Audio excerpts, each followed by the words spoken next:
paz do nosso Senhor e Salvador Jesus Cristo. A Ele honra, glória e todo poder, para todos sempre. Amém. Deus abençoe a todos, amados e queridos ouvintes da palavra do dia. Gostaria de estar lendo em Tiago, capítulo 5, no verso 7, que diz: exortação à paciência acerca do juramento, da oração e da conversão de pecadores. Sede, pois, irmãos, pacientes até a vinda do Senhor. Eis que o lavrador espera o precioso fruto da terra, aguardando com paciência até que receba a chuva temporã e seródia. Sede vós também pacientes, fortalecei os vossos corações, porque já a vinda do Senhor está próxima. Irmão, não vos queixeis uns contra os outros, para que não sejais condenados. Eis que o juiz está à porta. Meus irmãos, tomai por exemplo de aflição e paciência os profetas que falaram em nome do Senhor. Eis que temos por bem-aventurado os que sofreram.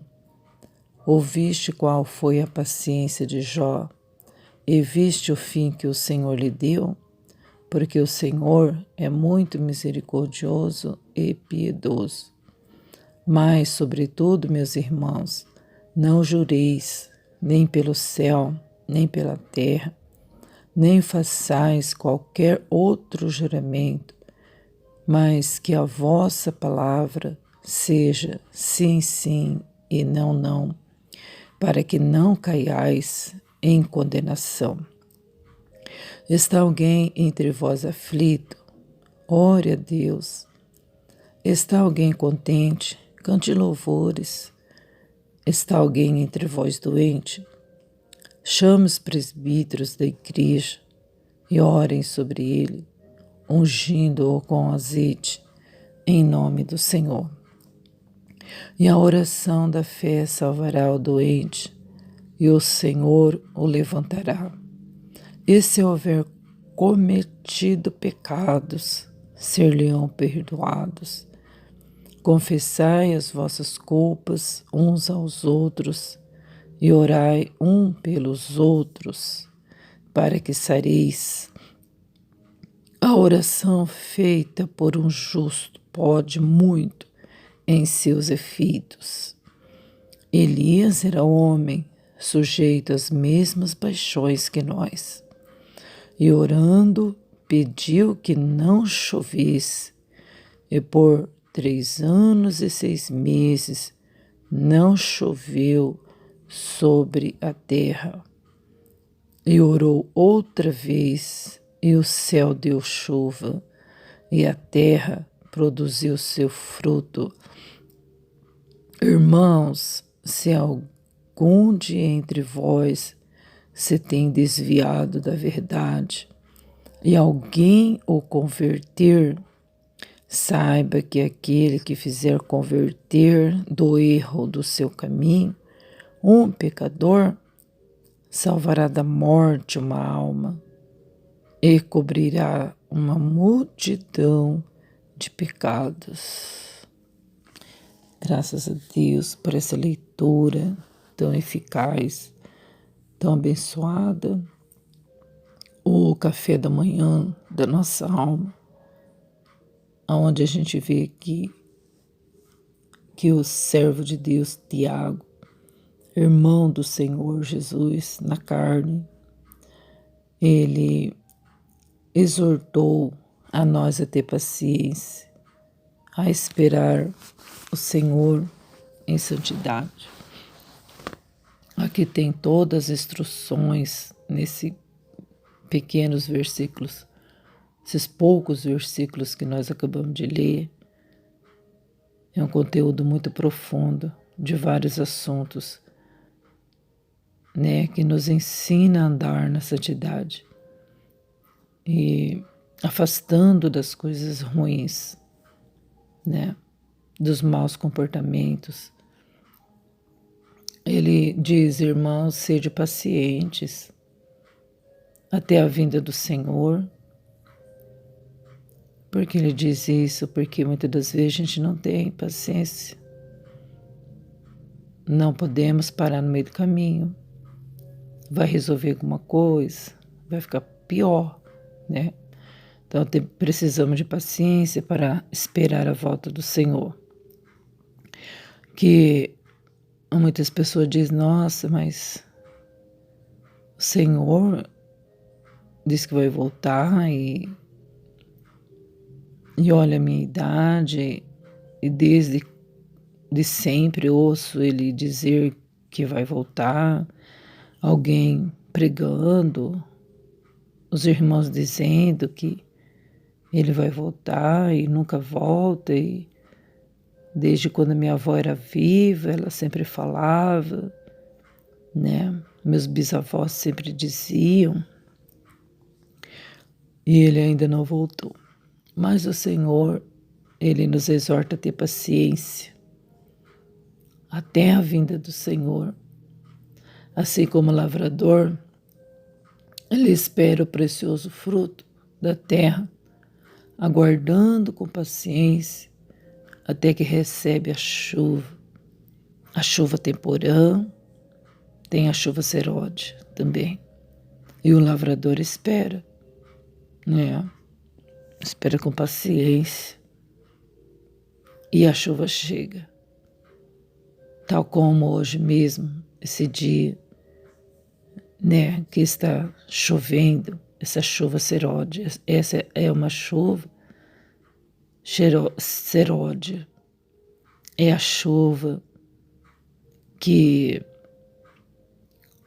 anuncia o outono, né, trazendo frutos para a terra, produzindo os grãos na espiga, amadurecendo, né? Breve tem colheita. Então, essa chuva seródia, ela chega. Mas o lavrador, ele espera, né? Tem que esperar. Porque se do contrário, ele não vai ter nada. Não vai ter uma boa produção. Se ele ficar aí desistindo, ele não vai plantar. Se ele não tiver paciência, ele não vai colher nada. Ele não vai plantar e nem vai colher. O lavrador, ele precisa, necessita de paciência. E demora, às vezes, para vir essa chuva seródia, mas ela vem. E quando for lá no meio do ano, vai ter uma colheita. Vai ter a safra da laranja, a safra da cana, de milhos, de sojas, né? Mas a colheita vai vir. E vai ser uma colheita abençoada. Também, Tiago deu esse exemplo para que nós venhamos ter paciência. Necessitamos de paciência na terra. Quem não tem paciência não adianta, vai ficar se escabelando à toa. Porque nossa vida é necessário ter paciência em tudo. Para tudo, até para cozinhar. Não adianta nós querer comer o arroz se não esperar ele cozinhar. Não adianta. Você vai fazer o arroz, mas depois você tem que pôr ele no fogo baixo. Tem que esperar, não é? Você vai fazer um pão, você tem que esperar ele crescer. Precisa de paciência. Precisa de paciência para todas as coisas, gente. E necessitamos buscar, exercitar a paciência e esperar o Senhor com paciência também, né? Quantas pessoas não têm paciência de esperar o Senhor e já pararam, desviaram, foram para o mundão, curtir. Outros não foram para o mundão, não, tem casa, tem hibernando, né? Eita, o que adianta resolver alguma coisa? tem que ficar em casa, vai ter que esperar a mesma coisa, né? Então, nós só não podemos desistir das promessas, né, gente? Vamos lá então, vamos ler mais um versículo. Sede, no verso 8, sede vós também pacientes, fortalecei os vossos corações, porque já é a vinda do Senhor está próxima. Então, nós vamos ouvindo isso até que ele volte. Ouvindo e fortalecendo os nossos corações com essas palavras. Por que fortalecendo nossos corações? Porque o nosso coração, ele se enfraquece na esperança né? Ficar esperando, pode enfraquecer. A esperança demorada enfraquece o coração. Não é verdade? Quantas pessoas desistem das coisas porque está demorando muito? O coração enfraquece. Mas aí o Senhor diz, fortalecendo os vossos corações. Fortalecei. Quer dizer, irmãos, fortalecer os vossos corações. Não deixa enfraquecer, não. Tá bom, pessoal? A vinda do Senhor está próxima, está chegando. Eita, que bênção, não é? Mesmo se ele demorar, a gente sabe qualquer hora que a gente vai partir, a gente vai morrer, nosso corpo vai desfalecer, porque ele é de carne, não é verdade? Então nós temos que fortalecer a nossa esperança, nunca desistir de esperar a vinda do Senhor, porque de qualquer forma nós iremos, né? Ou em massa ou individualmente. Irmãos, não vos queixeis uns contra os outros, para que não sejais condenados. Eita glória! Já reparou que vira e mexe o Senhor fala isso sobre o nosso próximo? Dá a impressão assim que todas as palavras que a gente lê tem lá a respeito do próximo.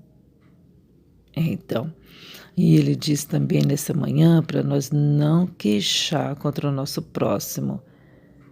Ah, mas tem umas coisas assim que o próximo faz que a gente não vê a hora de falar para o nosso companheiro, né? Ai, você viu fulano de tal? Nossa, não concordo com aquilo. Ai, e a gente queixa. Mas não que o Espírito Santo não fica falando para a gente não falar nada. Ele diz, mas a gente, né, dá cosquinha na língua, não é verdade? E a gente acaba queixando contra o nosso próximo. E a gente queixa mesmo. E então o Senhor fala, irmãos, não queixeis vós uns contra os outros. Nós temos que dominar isso, né, irmãos? Vamos trabalhar nessa área. Não queixar de um irmão, porque isso pode trazer condenação.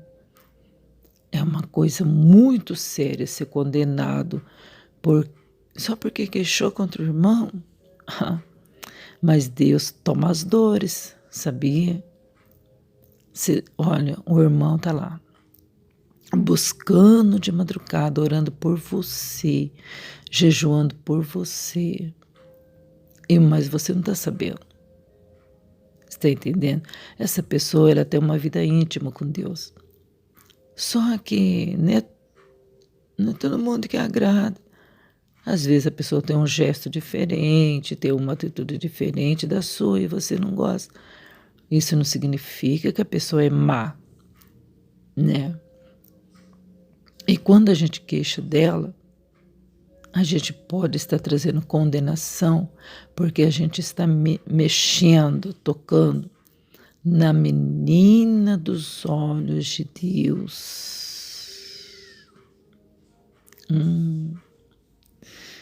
Aí Aí fica sério, muito sério a situação, para que não sejais condenados,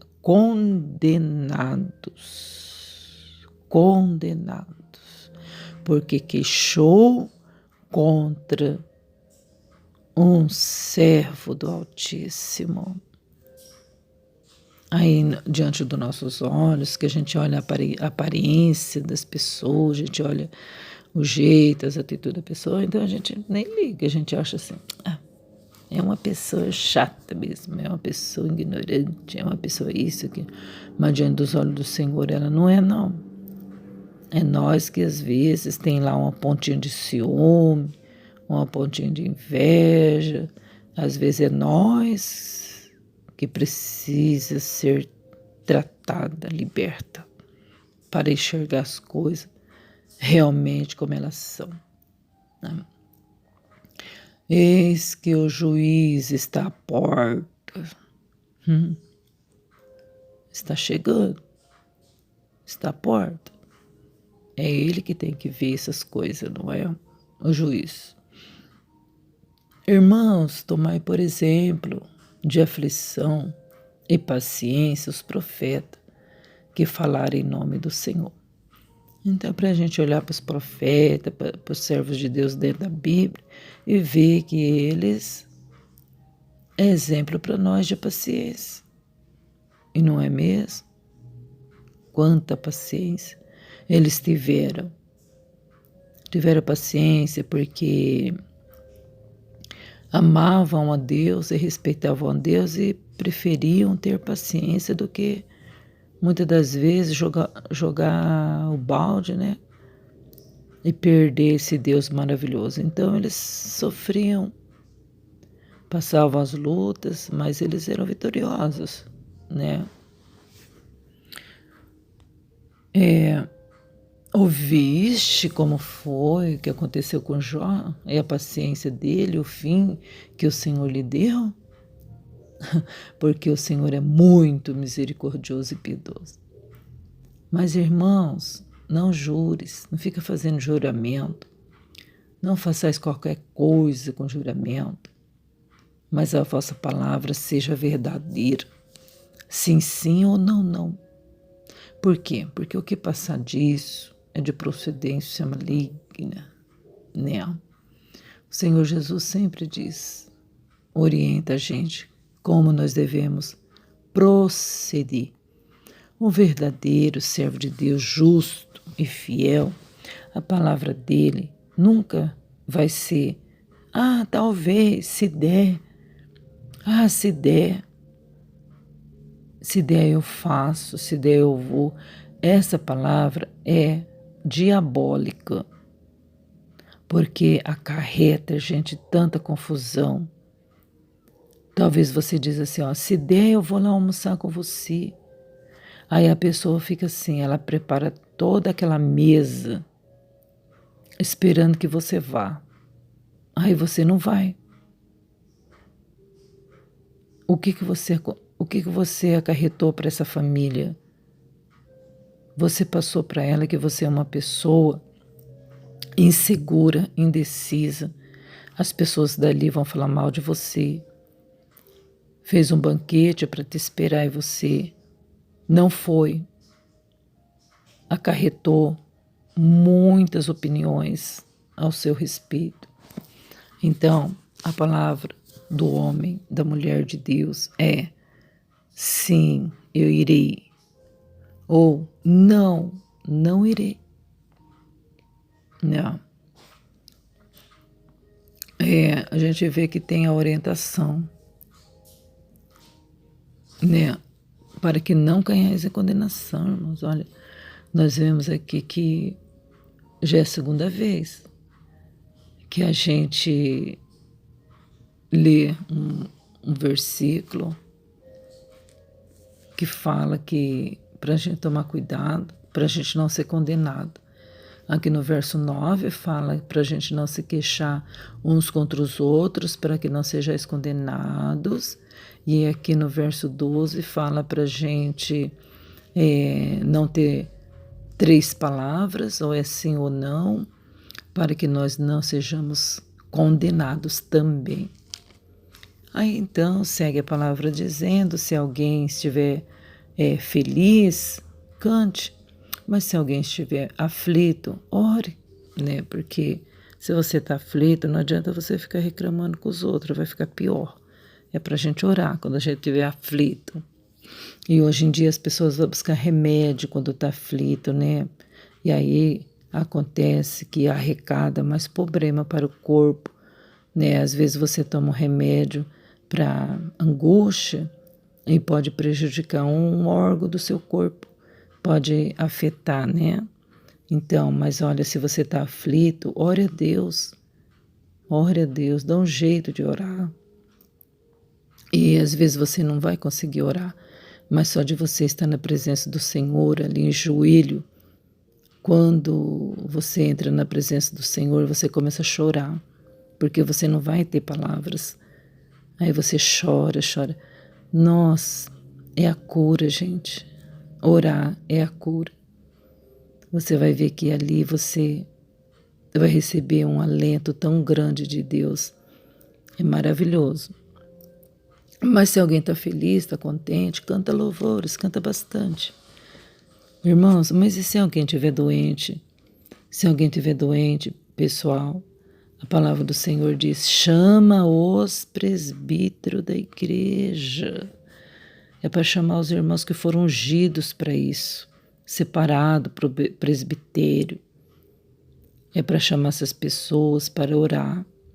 Ora, ungindo com azeite em nome do Senhor. E a oração vai salvar essa pessoa se doente. A oração vai levantar essa pessoa doente. O presbítero vai ungir essa pessoa. E até se essa pessoa tiver cometido algum pecado, o Senhor Jesus vai perdoar essa pessoa e vai curar e vai levantar. Essa pessoa está escrito aqui, gente. E quantas das vezes a pessoa está doente, a pessoa é levada ao médico, chega lá, fica lá horas e horas lá esperando. Se a pessoa não consegue nem se mover direito, mas fica lá esperando, né? Às vezes numa maca, não é verdade, pessoal? E a gente não pratica isso aqui, não é verdade? Já reparou isso? Ó, se está alguém entre vós doente, chama os presbíteros da igreja e ore sobre ele, unge com azeite em nome do Senhor. A oração vai salvar o doente, vai levantar o doente, vai perdoar os pecados do doente. E olha lá, gente, que benção. A pessoa é curada, perdoada, restaurada. Mas se a gente ignorar os versículos, a palavra de Deus, é isso aí que acontece. Olha aí como que o mundo está, né? Tanta doença. E o remédio está aí nas nossas mãos, né, pessoal? Ó, vamos lá. Confessai as vossas culpas uns aos outros e orai um pelos outros para que sareis. A oração feita por um justo pode muito em seus efeitos. Então a gente precisa, gente, desabafar, né? A gente pode chamar os anciões da igreja, os pastores, e confessar o pecado, para que a gente não fique carregando esse fardo, né? Tem pessoa que precisa conversar, pode chegar no pastor, no líder, numa dirigente, numa missionária, numa conselheira, e falar, confessar, falar, olha, eu preciso desabafar. Olha, eu estou passando uma situação que eu não estou conseguindo vencer. E essa pessoa, esse líder espiritual, vai orar por você, porque às vezes a gente precisa de ajuda. A oração da fé vai te salvar, né? A oração feita por um justo servo de Deus vai fazer um efeito muito grande. A oração feita por um justo vale muito em seus efeitos. Tem coisa que você não precisa nem na justiça. Tem coisa que você não precisa nem no médico, porque a oração da fé vale muito em seus efeitos, feita por um justo. Assim como Elias era um homem também sujeito às mesmas paixões que nós, era um homem natural como a gente. Mas ele orou e pediu para que não chovesse por 3 anos e 6 meses. E não choveu. Ele pediu para Deus, né? Ele pediu, porque era necessário naquela época lá, naquele tempo, para que aquela turma lá, o rei Acabe, viesse sofrer isso, para ver se convertia, cresce na palavra de Deus. Ele pediu para Deus que não chovesse por 3 anos e meio. Mas depois ele orou novamente, pediu para Deus mandar chuva. Só que agora ele não orou uma vez, ele orou 7 vezes em seguida para Deus mandar chuva. E Deus mandou chuva. Lembra que ele dobrou o joelho, enfiou a cara no meio das pernas ali no chão e orou para Deus mandar chuva. E Deus não mandou imediatamente, ele orou novamente, pediu. Aí ele falou para o moço, vai lá e vê se vem vindo chuva. O moço falava, não está vendo nada não. Aí ele orou de novo, aí mandou o moço, dá uma olhadinha, ver se tem tempo de chuva. E o moço dizia, não tem tempo de chuva nenhum. Aí na 7ª vez ele falou, vai lá novamente, dá uma olhadinha para o céu, vem vindo chuva. O moço disse, não tem chuva nenhum, não tem tempo nenhum de chuva. Não tem tempo nenhum. Sabe por que eu vejo? Porque Elias queria que viesse chuva naquela hora, lá naquele dia mesmo. E ali, na 7ª vez, o moço falou assim, não vem chuva não, mas eu tô vendo uma nuvem assim bem pequenininha mesmo, do tamanho da mão de um homem, do tamanho da minha mão. Aí Elias levantou da oração e falou, corre, vambora rápido que vem vindo uma chuvarada. Dá até para dar risada de Elias. Uma nuvem do tamanho da mão de um homem vai vir uma chuvarada. Pois não é que veio mesmo? E ele correu, e o rei Acabe estava no carro, né? E ele disse, rei Acabe, vai embora correndo, porque vem vindo uma chuvarada. E a chuva caiu e pegou eles na estrada. E Elias ia correndo do lado do carro, até chegar em Jezreel. Então a gente vê que Elias era um homem igual a gente, ser humano, né? Mas ele orou. Gente, orando as coisas mudam. Mas a gente precisa orar com fé. Elias orou para não chover 3 anos e meio e não choveu. E o dia que ele dobrou o joelho, ele falou, Senhor, manda chuva hoje, manda chuva hoje, manda chuva. Deus não mandou. Porque ele poderia ter orado igual ele pediu para o Senhor mandar fogo, e Deus mandou fogo na hora. Não foi? Na hora. Mas a chuva, ele insistiu 7 vezes orando. E às vezes a gente ora uma vez e Deus não responde, pronto, acabou. Não vou orar mais e eu já orei. E Deus não respondeu. Não vou orar mais. Quem perde quem? Quem é que perde nessa história? É a gente mesmo. Aí que entra a perseverança, né? Perseverar na oração. Confiar. Vai chegar, vai abrir os céus, vai derramar chuva de bênção na nossa vida. Mas precisamos insistir, perseverar. Irmãos, se algum dia entre vós se tem desviado da verdade e alguém o converter, saiba que aquele que fizer converter do erro ou do seu caminho um pecador, salvará da morte uma alma e cobrirá a multidão de pecados. Então a gente vai terminar aqui com esse versículo, dizendo que se a gente conseguir convencer alguém, trazer essa pessoa de volta, convertendo ela do mau caminho, nós vamos salvar essa pessoa da morte, né? E vamos encobrir multidão de pecados. Não é o caso que está acontecendo, que muitas das vezes a gente vê de encobrir a multidão de pecados da pessoa, a gente faz é descobrir, mostrar para todo mundo a vergonha da pessoa, mostrar para todo mundo que a pessoa pecou.